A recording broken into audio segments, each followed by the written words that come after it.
दोस्तों train ticket के नाम पर आम यात्री को लूटना एक बहुत ही आम मामला हो चुका है। लेकिन दोस्तों ये जो मामला है ये बहुत ही अलग ही मामला है और एक ऐसी गलती जो हमेशा हम लोग करते हैं और उसी गलती की वजह से एक कारोबारी के अकाउंट से 43,000 रुपए यहाँ पर निकाल लिए जाते हैं कंफर्म टिकट का झांसा देकर। मामला मुजफ्फरपुर के कारोबारी ध्रुव नारायण का है, जिसने पिछले महीने 21 अप्रैल को अपना एक टिकट करवाया था, वो भी काउंटर से करवाया था। अब दोस्तों काउंटर से टिकट करवाने के बाद जब उसका डेट ऑफ जर्नी आता है तो वो टिकट कंफर्म नहीं होता है। अब वो टिकट कैंसिल करवाने के लिए काउंटर पर जाता है क्योंकि उसके पास काउंटर का ही टिकट था।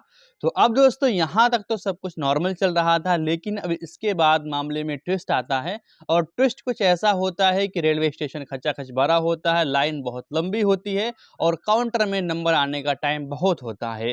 तो अब कारोबारी के दिमाग में एक बहुत ही अच्छा आइडिया सोचता है। अब वो करता क्या है, अब यहाँ से कारोबारी फंसने वाला काम शुरू कर देता है। कारोबारी गूगल में आईआरसीटीसी रेलवे का नंबर निकालता है, हेल्पलाइन नंबर। अब उस नंबर पे वो कॉल करता है और अपने प्रॉब्लम को बताता है। करता है वो एक फ्रॉड का नंबर नेट से निकलता है गूगल से। अब वो आपको आईआरसीटीसी का अधिकारी बताकर उससे जानकारी कलेक्ट करते हैं, पीएनआर नंबर लेते हैं और उसके बाद उससे कहते हैं कि आपका टिकट जो है वो कंफर्म नहीं होगा, आपका टिकट वेटिंग है।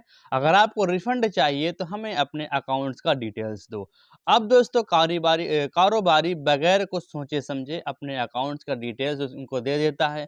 फिर कुछ देर के बाद उनके पास ओटीपी आता है तो वो ओटीपी उनको मुहैया करवा देते हैं।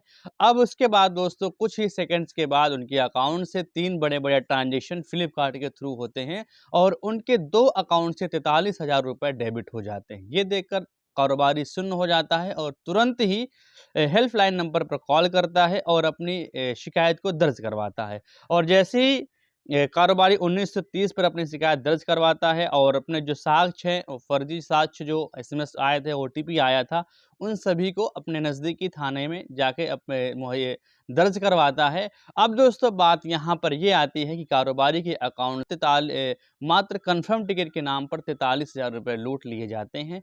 अब हम जो गलती करते हैं वो गलती क्या होती है दोस्तों, कि जब भी हमें किसी भी तरह कोई प्रॉब्लम होती है, चाहे हमारा यहाँ पर एयरटेल पेमेंट बैंक की कस्टमर केयर हो या एसबीआई का कस्टमर केयर हो या फिर फ्लिपकार्ट का कस्टमर केयर हो, हम कुछ सोचे समझे डायरेक्टली गूगल में सर्च कर लेते हैं और हमें वहाँ पर कुछ ऐसे नंबर भी मिल जाते हैं जो कि डाले सिर्फ इसलिए होते हैं कि आप उनको कॉल करो और आप वो उस उन चीज़ों का अधिकारी बताएं। लाइकली अगर हमने यहाँ पर एसबीआई का कस्टमर केयर को कॉल किया तो वहाँ पर वो लोग अपने आप को एसबीआई का कस्टमर केयर बताते हैं और आपसे पूरी बात करते हैं और आपकी पूरी प्रॉब्लम सुनते हैं और लास्ट में आपसे कुछ ओटीपी वगैरह लेके आपके साथ ठगी कर लेते हैं।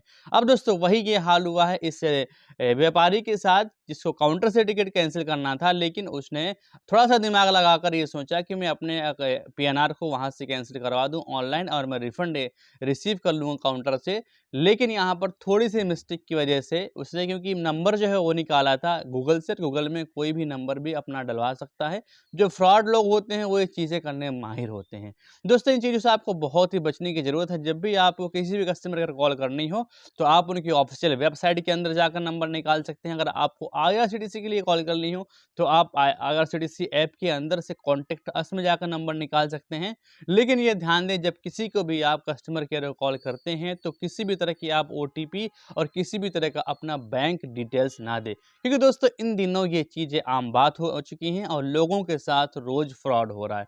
दोस्तों कैसी लगी आपको इन्फॉर्मेशन और कैसी लगा आपको ये वीडियो, अपनी राय को ज़रूर कमेंट करें। अगर आपके साथ ऐसा कुछ घटना कभी घटी है तो कमेंट बॉक्स में लिखें, मैं आपके हर कमेंट का रीड एंड रिप्लाई करता हूँ। फिर मिलते हैं किसी नए टॉपिक में, नए वीडियो के साथ में।